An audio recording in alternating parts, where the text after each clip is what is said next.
John Travolta turned down the role of Forrest Gump, and Jack Nicholson found it impossible to play a Sicilian without being one, so Al Pacino played the role of Michael Corleone. But after such refusals, these actors still had films that brought success and popularity. But sometimes the rejection of a role turns into the collapse of hopes for a brilliant career. Let's find out which iconic roles the actors refused and who starred in their place. Josh Hartnett turned down the role of Batman in Christopher Nolan's The Dark Knight trilogy. The actor assures that this decision was the right one for him and, perhaps, the only right one. Hartnett felt that it would be difficult for him to get new roles if he was perceived only as a superhero on screen. The actor says that one of the reasons he didn't want to play such roles was that, at that age, it's very easy to become someone's tool or someone's puppet.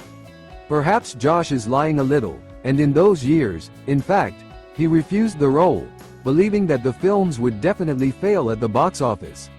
He thought so, remembering the Batman films directed by Joel Schumacher, which were criticized in America.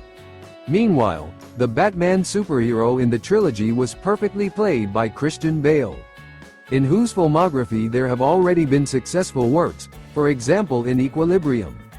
Hartnett himself later regretted his decision. After all, when the actor later dreamed of getting a role in the Prestige movie, Christopher Nolan turned him down. And the choice of director fell on Bale again. Who would have played Batman better, Josh Hartnett or Christian Bale? The creators of Breaking Bad were counting on actor Matthew Broderick to star in the lead role of Walter White. But Matthew rejected the offer, and the authors of the painting had to look for someone else for this place. That someone turned out to be Bryan Lee Cranston, who didn't miss his chance and gave his best. The actor woke up famous after the release of the first episodes of the Breaking Bad project. White's role earned Cranston worldwide popularity and 4 Emmy Awards for Best Actor in a Dramatic Television Series. After that, Broderick starred in many films, but they, unfortunately, did not bring him much success. Even today, Broderick can be heard more often than seen on the screen. He is engaged in voicing characters in animated films. So, for example, Lion Simba speaks exactly in Matthew's voice. And we can only be happy for the successful rise of Bryan Lee Cranston after the role of Walter White. Still, could Matthew Broderick have played better or not? Lawrence Fishburne has remained Morpheus from The Matrix for many years for his fans, although the actor had every chance to prevent such a situation. When Quentin Tarantino was working on the film Pulp Fiction, he invited Lawrence to play the role of Jules Winfield, but he refused. Jules became Samuel L. Jackson, who won the BAFTA Award for Best Supporting Actor for his acting work. What do you think, Tarantino made the right choice? Or would Lawrence be cooler as Jules? The legendary dance of Uma Thurman and John Travolta in the movie Pulp Fiction could have looked different, because Michael Madsen was supposed to play the role of Vincent. However, the actor refused, citing employment in another project. At that time he starred in the western, Wyatt Earp. But this film was not as successful as Quentin Tarantino's black comedy.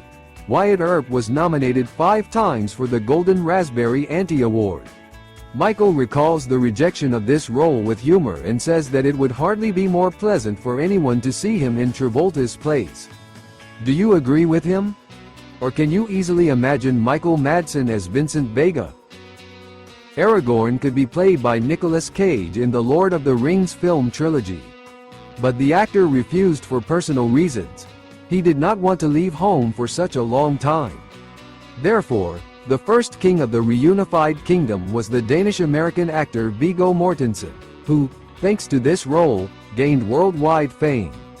Now Nicolas often becomes a gossip columnist, but professionally he has moved from quality to quantity. In a year, Nicolas can appear in many films, but his roles often cause only angry comments from haters and confuse old fans. Did Nicolas Cage do the right thing by turning down the role of Aragorn?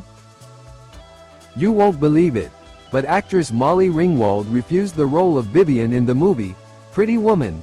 At the time, However, like many other Hollywood actresses, Molly Ringwald later admitted in an interview that she regretted her decision very much.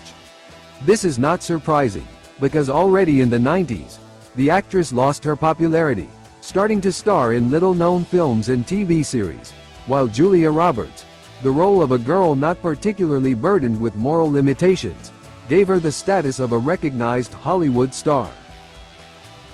Are we sorry that Molly didn't star in Pretty Woman? Oliver Hudson had every chance to get the role of Jack Pearson in the TV series This Is Us, but the actor chose to go on a 10-day fishing trip rather than on the set. The image of the main character was embodied on the screen by actor Milo Ventimiglia, who received several Emmy Award nominations for his role. Oliver's most famous work remains the role in the sitcom Rules of Living Together, where he appeared for 7 seasons. Do you see Oliver as Jack Pearson? The role of Rose in the movie Titanic was supposed to be played by actress Claire Danes, but she refused, citing fatigue and the monotony of the projects. The actress did not want to star with Leo DiCaprio, because shortly before that they appeared together in the movie Romeo plus Juliet. But 22-year-old Kate Winslet was lucky. That role brought the actress worldwide fame and an Oscar nomination. In the following years, Claire's most fruitful work was in the series Homeland, which was broadcast for almost 10 years, until April 2020. Participation in feature films almost does not bring the actress awards and rave reviews. Who do you see as the best actress for Titanic, Kate or Claire? I wonder how Leonardo DiCaprio's career would have turned out if he had once exchanged the role of Jack Dawson in Titanic for Paul Thomas Anderson's Boogie Nights project. Then the director was captivated by DiCaprio's performance in the drama Diary of a Basketball Player, wanting to see him in his film. But the actor himself didn't really know what director Anderson was like, so he decided to go to James Cameron. Now Leonardo DiCaprio is a little sorry that he did not accept Paul Thomas Anderson's offer, as he became his ardent fan in the film, which eventually starred the wonderful Mark Wahlberg, entered his personal top. He would like to turn back time and play 2 roles at once. Would Leo have played Boogie Nights better than Mark? Several actors were considered for the role of Andy Dufresne in the movie Shawshank Redemption, including Tom Hanks and Kevin Costner. In the first case, Hanks was forced to abandon another equally interesting project, Forrest Gump, which eventually helped him win a second Oscar for Best Actor. But Kevin Costner wasn't so lucky, because he decided that Waterworld would be much more successful than the film adaptation of Stephen King's novel. Thus, Andy was played by actor Tim Robinson. If not Tim Robbins, then who? Share your opinion. Who do you think is the best actor/actress for the proposed films? Write your options in the comments.